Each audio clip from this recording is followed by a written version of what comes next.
Sasatam Shri Nandanandana Vande Shri Radhika Charanadram Gopi Chandrasamakam Vrindavanam Manoharam Shri Gauranityam Shri Chandra Shivasadi Gaura Bhakta Vrinda Hare Krishna Krishna Krishna Krishna Hare Hare Hare Ram Ram Ram Hare Hare. So this is the song. Let's see. This is Sunday Satsang, December 21st, 2025. So we're starting to go back to Bhakti Sandarbha Part 1. We call Bhakti Sandarbha Essence, BSE. And it's based on the translations and commentaries of Sri Satyanarayana Babaji Maharaj. And the book is produced by Jiva Institute. So we have we're on page, I don't know what page we're on, but we're on page 360. And this is, it's, we know we have a lot of opposition in Bhakti, a lot of opposition from our own karmas and our own conditioning, our own bodies and minds. But there's more to that. There's Adhyatmic Klesha, well, Adibhaudika Klesha, Adidevika. What is Adidevika? Given by demigods. Devatas. Devatas. Let's try to use these terms. Bhagavan instead of Lord. Yes. Shri or Bhagavan for Lord, and Devata for demigods and all that kind of thing. Devis and Devatas. This is more traditional language and more accurate. Because, we have Krishna influence, but we shouldn't bring it into Bhakti.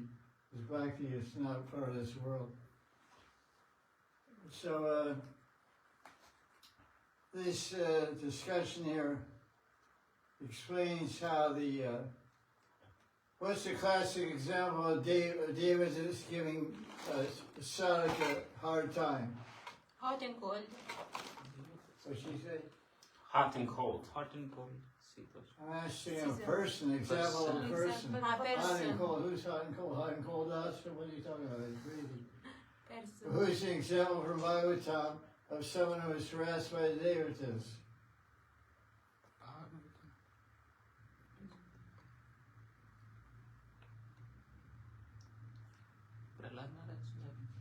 No, he's not asked. Krishna, Govardhan Hill Vrajvasis, Indra. Yeah, that's true, but before the 10th canto.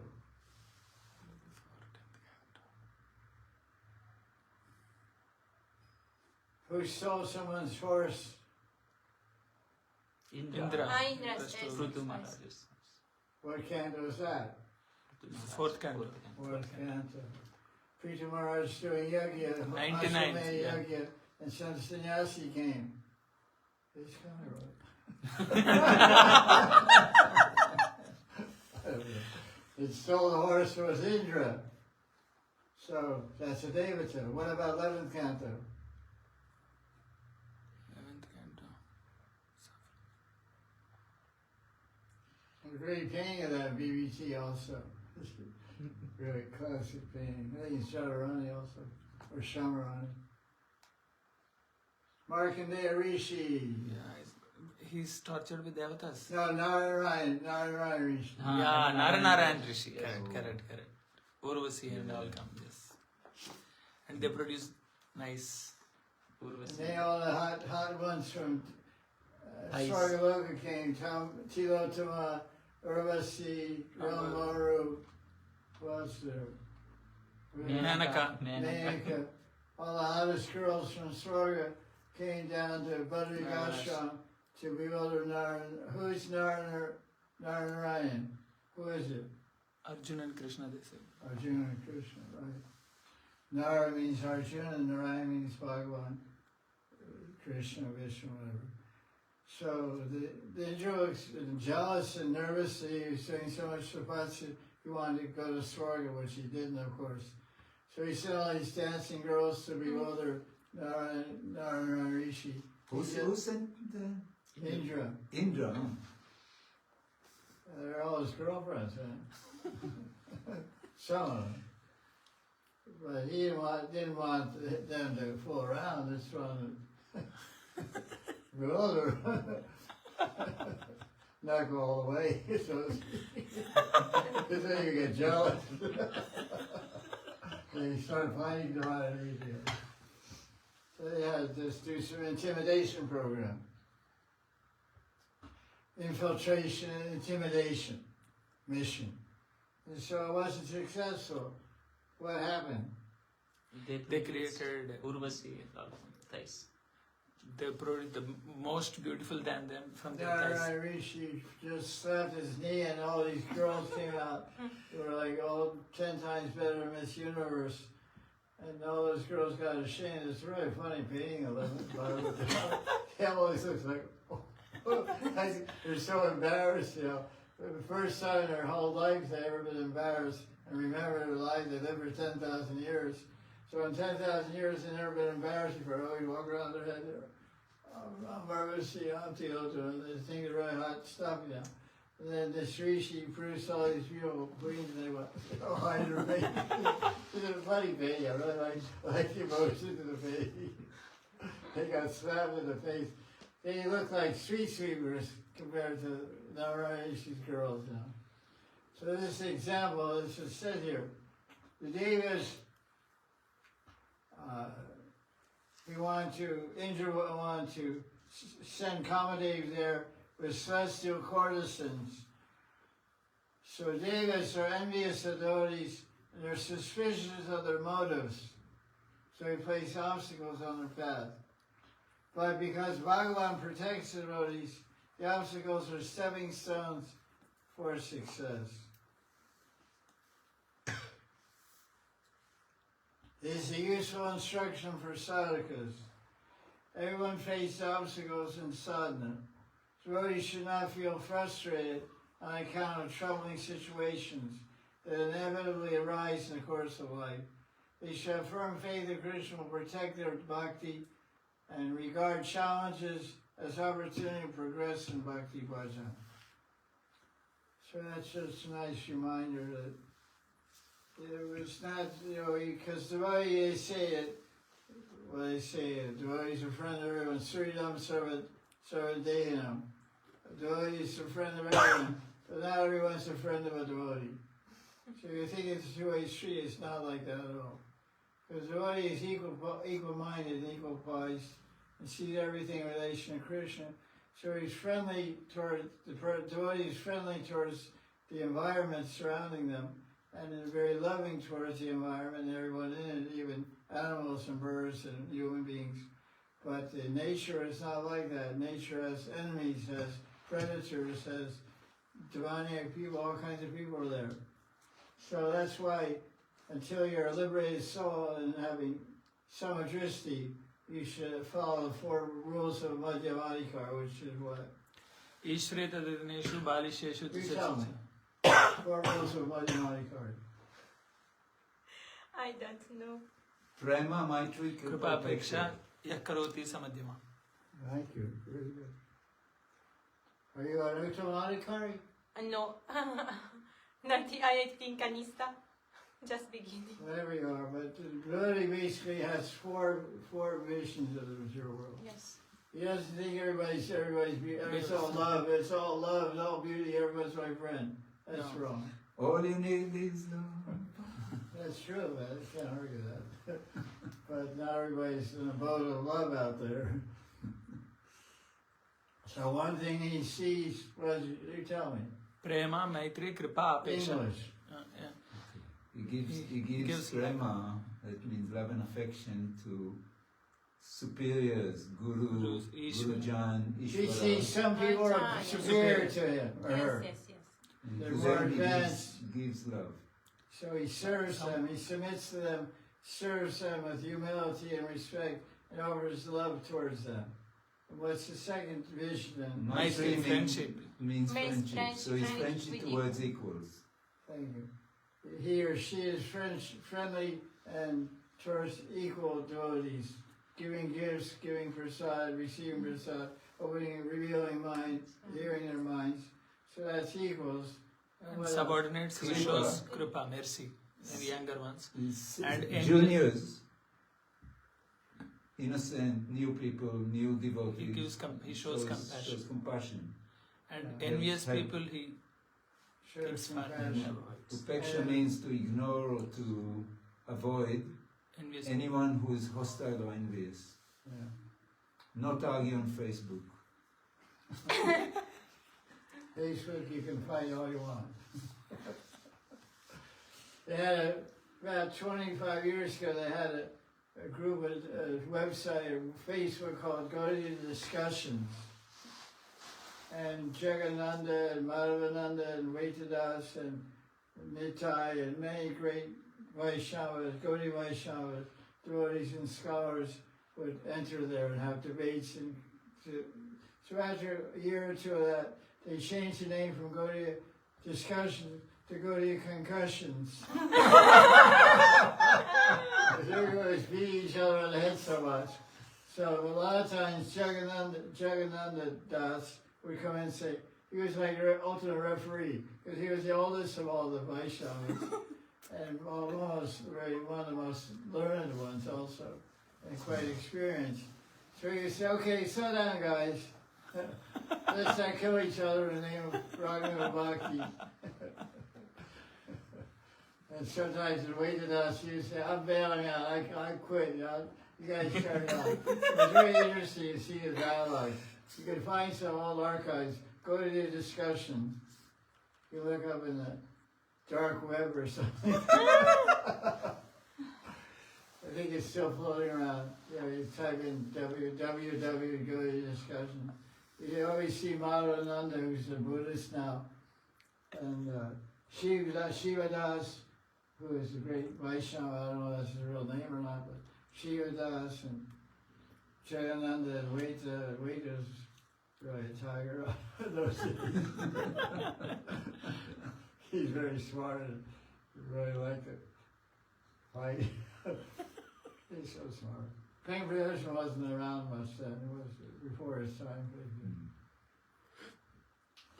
That was a really wild time. I go to his concussion. I used to follow it. And one discussion was, anyone can tell me, because this is how they write. One guy will send and everybody responds. That was like an open forum. Everyone's a member of that or whatever. Anyone tell me what's happening, Mahanidhi Swami? He's the only ISKCON Swami that's bouncing around here on the banks of the road. Where is he at anyway? Does anybody know about him? And someone says, yeah, but I think he's really favorable to Anandadas, Babaji. And somebody else says, I went to his ashram and we had some discussion. He gave me a nice donation. I'm making sure I go back there again. It's on the internet. I read about that. Okay. So that was a really hot period. It was like they were firing up, like going back and forth, and really long comments and Shastra quotes, counter arguments, and that spirit is gone now. The fighting spirit is not there anymore. That's settled down. Everyone's settled into their mode, where they go. The guys, the biggest fighters never went out and became Buddhists or left the world or whatever. They were carrying a flag. I mean, Madananda had great arguments and he became Buddhist. They're a very smart guy. Too smart. So now we're on page 371. Samadrik means equal vision. It says here. It's quoting from a verse, it's commentary on Anushade 66, Bhakti Sandarbha. Krishna, Uddhava Gita, Krishna instructing Uddhava 11th canto Bhagavatam. One side note for anyone who's listening on the internet. It's very important to read Bhagavad Gita along with 11th canto Bhagavatam. Even though you haven't read the whole Bhagavatam, and probably never will. Most of the people out in the world, because it's a big book and people don't have much time or patience or both. But if you want to say, if you want to get the essence of philosophy of Krishna, expanded Bhagavad Gita, the 11th canto Bhagavatam, it's like about, it's not the whole thing, it's teaching of teaching of Krishna to Uddhava, 11th canto, like chapter 14 to 30 or something like that. First chapter is the Navyogendras, that's not Krishna speaking. Krishna speaking to Uddhava, and it's the expanded Bhagavad Gita basically. Bhagavad Gita is Krishna speaking to Arjuna, but that's very tense atmosphere. Krishna only had 45 minutes to talk. They're about to have a civil war, so you can't have a really long, peaceful conversation on a battlefield. But where did Krishna and Uddhava speak? Prabhasa Kshetra. Prabhasa Kshetra in Western India, outside of Dwarka. It's a holy place, very peaceful. So Krishna was in a very relaxed mood. And when was he giving these instructions? About to leave. It's called my final order. My final order, my last words, my last will and testament, my last teaching. So generally, persons, the last things they say are most important things. There's some term for that in Sanskrit, but the final words are the most important. I forget what it is, but... Song of the Swan. Huh? Song of the Swan. No, yeah, that's a poetical comparison, but it's, anyway, whatever. It's not Hamsa Gita, but anyway, so you'll find that when Goswamis are quoting or discussing philosophy, especially in the Sandarbhas by Jiva Goswami, he regularly quotes the 11th canto, all the time, 11th canto, 11th canto, 11th canto. So I made a chart which I gave to my disciples of the compatible chapters of 11th canto in Bhagavad Gita. So you read Bhagavad Gita, then you read the comparative chapters. You all have that. I sent it to you. Yes. So I will deepen understand. So this is like a Bhakti hack, Bhakti tip. What do you call it? Tip, hack, tip. What do you call it? Shortcut. No, in the net they always say, here's a hack, here's a tip. Hack it. No, you guys don't look at that or what? Tip. You look at me like I'm a Martian or something. Good. It's called a hack. Here's a hack. Here's a health hack. Or here's Hack. So this Bhakti Tattva hack. Read Bhagavad Gita with the 11th canto of Bhagavatam. Full stop. Period. Do it. So this first 11th canto, read the verse in Sanskrit. 367 bottom. 367.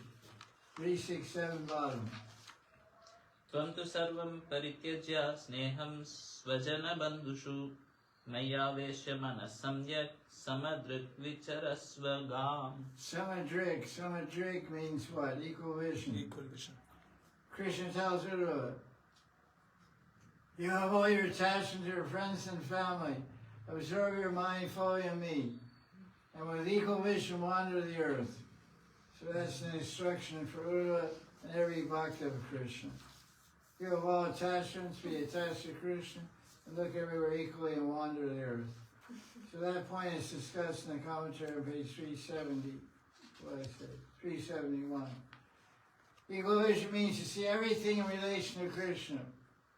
Ordinarily, we determine objects as acceptable or objectionable, depending on whether they're going to give us pleasure or pain. Yogi's vision is to evaluate all objects and events exclusively in reference to Krishna's seva. So that's why we often hear in discussion of Jiva Goswami is that Bhakti Yoga is Yama Yoga. What is relation to other systems and ego? Karma Yoga, Gyan Yoga, and Ashtanga Yoga, and Bhakti Yoga. The four systems of self-development, self-realization. How they view the ego. As a tool. Bhakti Yoga, What do you say? As a tool. As a tool. As a help. Okay. The three are, the ultimate goal is still the self. It's not for God. And bhakti is not for oneself, bhakti is for Krishna. You hear that? Yes. That's basically it. Anyone else? That's correct. Anyone else want to add to that or say anything? In Karma Yoga, no need to change ego. What? No need to change the ego. In Where? Karma Yoga. Karma, Jnana, In Ashtanga. all Jnana three, yoga there's is no also- threat to the ego. Yeah, this. In other words, we're talking about what are we? What's the question we're talking about? Which How ego is What's the related with all the difference? yogas. With all- Ego, how ego is. So ego is very present in every yoga. Karma yoga reinforces the ego. Gyan yoga really reinforces the ego. And Ashtanga yoga. Ashtanga yoga, you live in the ego. and Bhakti yoga, where's ego? it's Pranada. a change. You transform ego, become spiritual, you become, Krishna becomes your ego. You have no more independent ego. Your ego, your identity, your relationship is with Krishna. What gives him pleasure, what will promote him and elevate him and expand his glories. There's nothing for me, everything for him. The whole revolution on the ego. So Bhakti Yoga is the only yoga system which transcends ego and transplants ego from me to you. From me, my ego goes to Krishna. Krishna becomes my ego, my identity. My identity is Krishna Das. Jivara Surupaya Krishna Krishna Das. Is someone outside the door? Yeah. Ghanshyam. Ghanshyam, you're late. Come in. Ghanshyam, Radhe, Radhe. Ghanshyam, Radhe, Radhe. Yekunja, baby, Radhe. Ghanshyam, Radhe, Radhe. Yekunja, baby, Radhe. Ghanshyam, Radhe, Radhe. So come into the Yekunja, Ghanshyam. Thanks, Maharaj. You guys are being censored. Okay. That's the interesting thing about ego. Our ego becomes Krishna. And where is the independence? When one is a servant of a master? No There's no more independence. ego, there's no more me. I live for my master, I breathe for my master, I eat for my master, I talk, I speak, everything's for my master. That's bhakti. So that's what he's saying. Ordinarily we determine objects. The devotee's vision is everything connected to Krishna, reference to Krishna. Okay, that's the idea of darshan. Samadristi. Let's look at 374. This was on page 67. It describes karma, gyan, and bhakti yoga comparison. The whole subject of these several annotations are just comparing and contrasting bhakti to karma and gyan.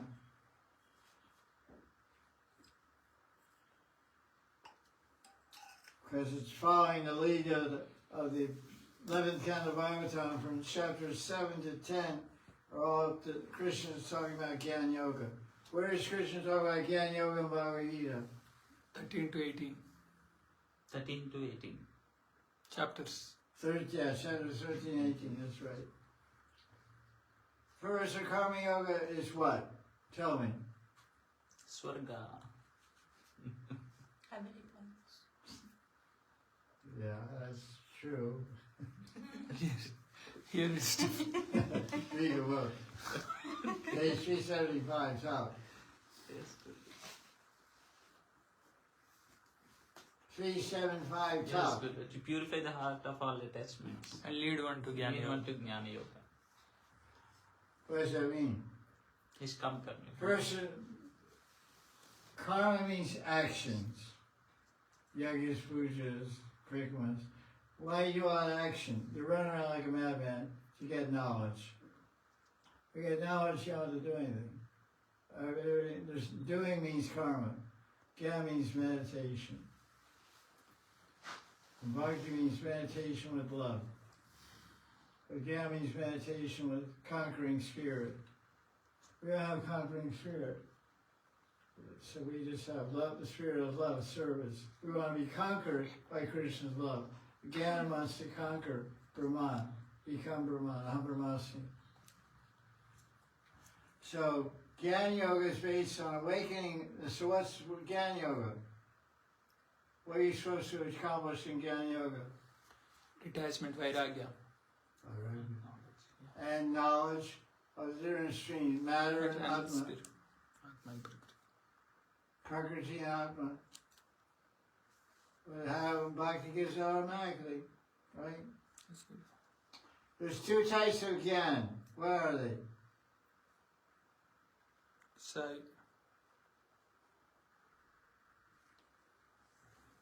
Oh, guys are too smart, it looks like.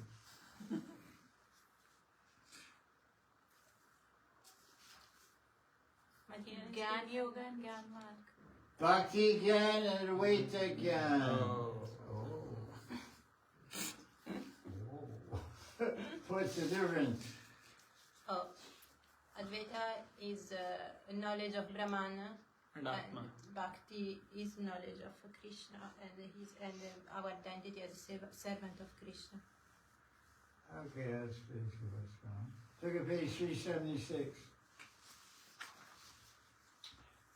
Because there is Gyan also in Bhakti. Some people say Gyan has no role, no room in Bhakti.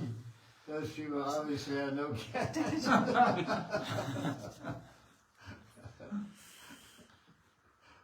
Those that are devoid of Bhakti Gyan say Gyan has no role in Bhakti. The same word is used in relation to Bhakti Gyan. It means intellectual understanding of Krishna. His spiritual name, form, qualities, associates, and lila, which is not different from Bhakti. Some Bhakti yogis think that you shouldn't study the Tattva of Bhakti.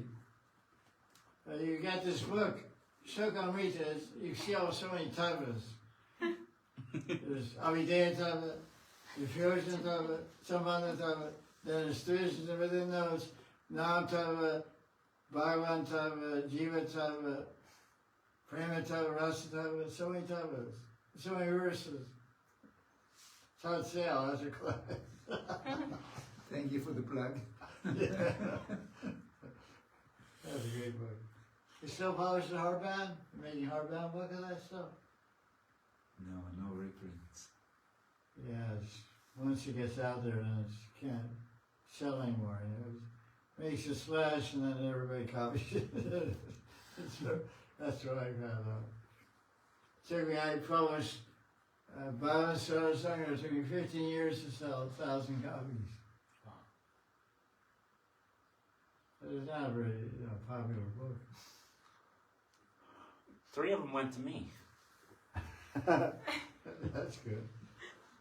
That's nice. Okay, so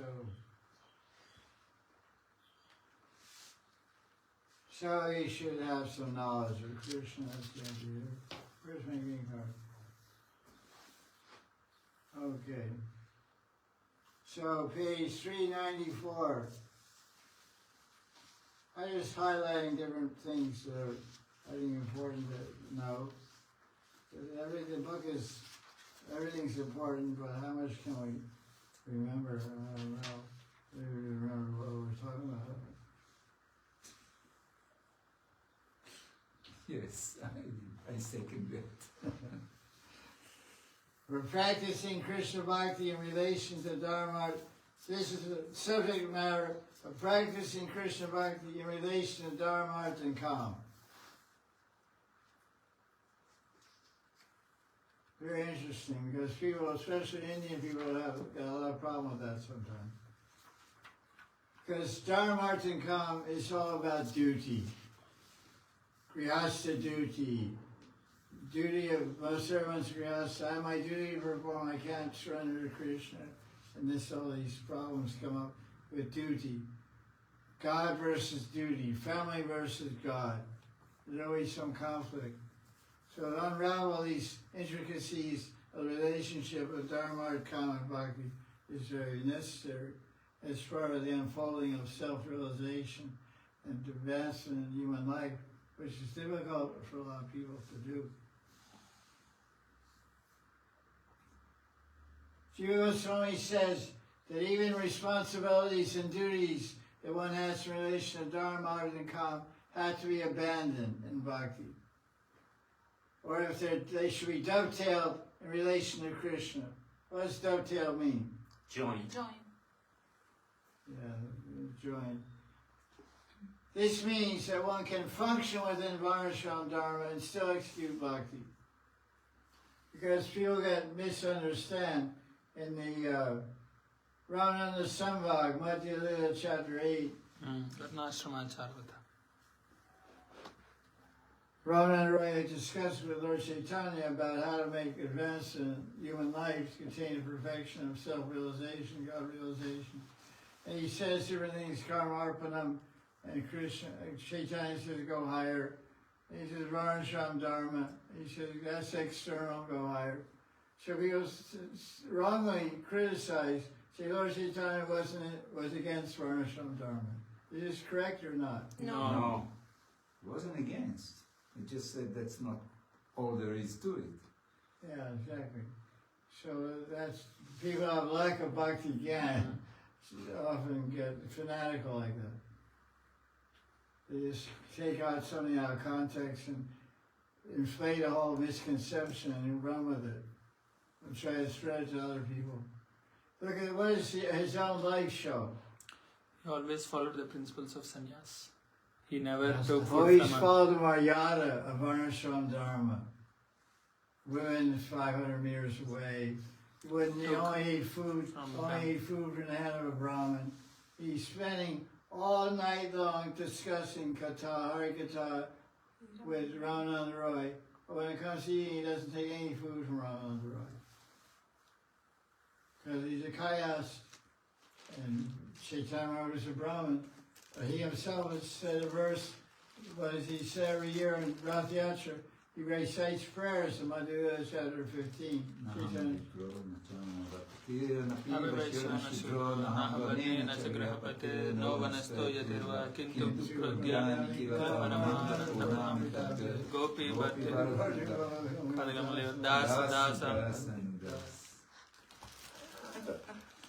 Learn that one, man.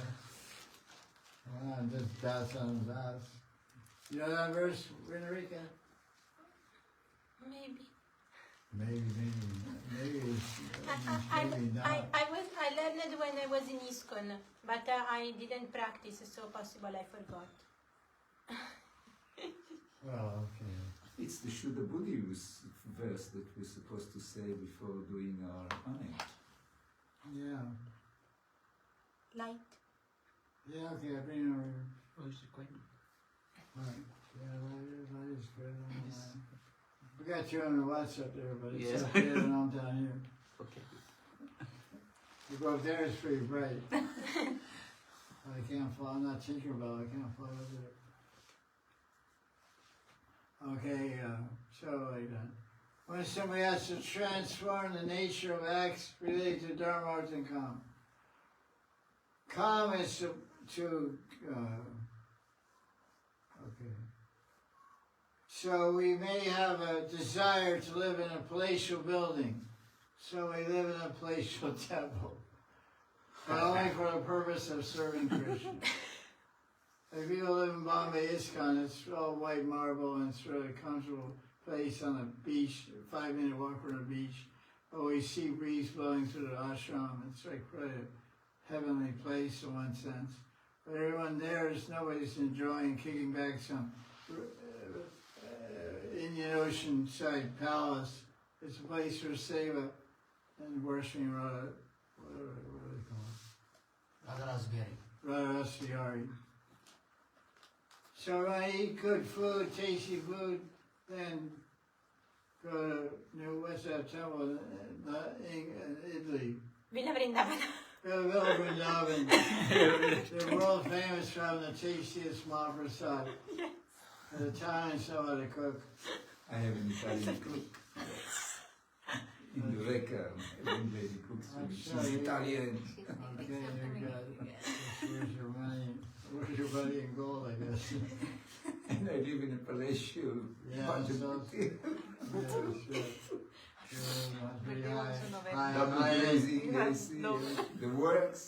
high-end stuff over Even there. Mahanidhi Swami doesn't have double glazing like this. Yeah, my neighbor. So art means you want to get money to serve Krishna. The guiding principle in every endeavor, one should never consider oneself independent of Krishna. We respect all devatas and all beings, but our worship is fixed on Krishna. That's understood. Okay, let's see. We got a little more power boost on. Who's the god of electricity? Indra. I don't know that. Andrew. You're in a good mood, I guess. Yeah. We're talking about him, I guess. We're talking about his girls. Check this attention. So this is a very interesting point on 399. He makes it about bhakti. What is bhakti? We're talking about gyan, yoga, and karma yoga, and ashtanga yoga, and all these type of yogas. Are they material or spiritual? They're material. They're all products of Prakriti. But what is bhakti? Swarup Swarup Shakti. It's all spiritual energy. So that point is made here in a commentary by Sanatana Babaji. It's the internal potency of Krishna, Swarup Shakti, which is what the Atma is made of. Well, I don't know. He says it's not innate to the, the Atma is made of Tatasa Shakti. But we're conscious, are we? Are you guys?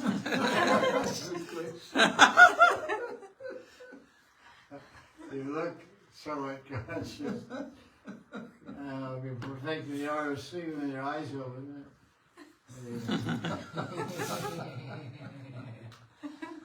I once had a Kasi juggling down the basement in the summer. There was a devotee there, about 10 devotees were with us. We had Tulsi downstairs, and about 1 o'clock we were doing curriculum Tulsi, stay awake, doing kirtan.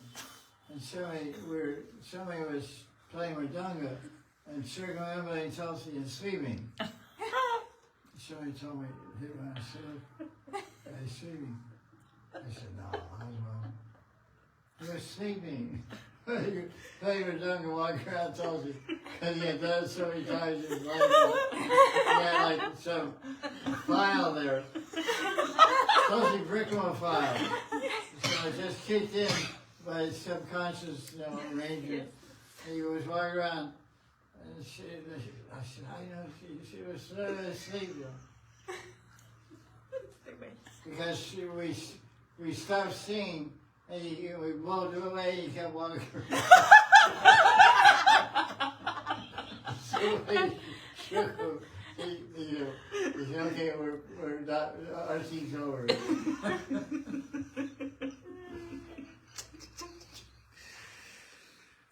So, bhakti can only be received from Krishna or his devotees.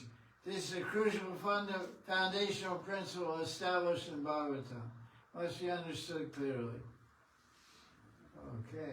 Brahmanda Brahmite Konya Bhagavan Jeev Guru Krishna Prasad Pai Bhakti Latvi. That's not Bhagavatam, but... No, Caitanya Charitamrita. Yeah, I know that. But it says it's established in Bhagavatam. Where? That's the question. I don't know. Mm-hmm. I don't know. Versus Prahlad Maharaj. What did he say? He says to his father that bhakti can be given only by. What's the shloka? Naishamati stavad Oh, Mahaviri. Let's just say, okay. Being and thus means you got bhakti. Getting their grace, basically. Stretching advance. Maybe, I don't know, whatever, that's the reference is given in the context of what he said, right? And that's what Sadhana said. Bathing in the dust of exalted devotees implies receiving their grace. So, you know, you take some, like some people I know, when the guru comes into the temple, they take the shoes and empty the dust from the shoes, put it on their head. So now they can say they're initiated by the guru. No. I think it's a way of expressing submission, Yes. which is a precursor to getting diksha, to getting bhakti. Ado Guru Padasra. Guru Padashraya.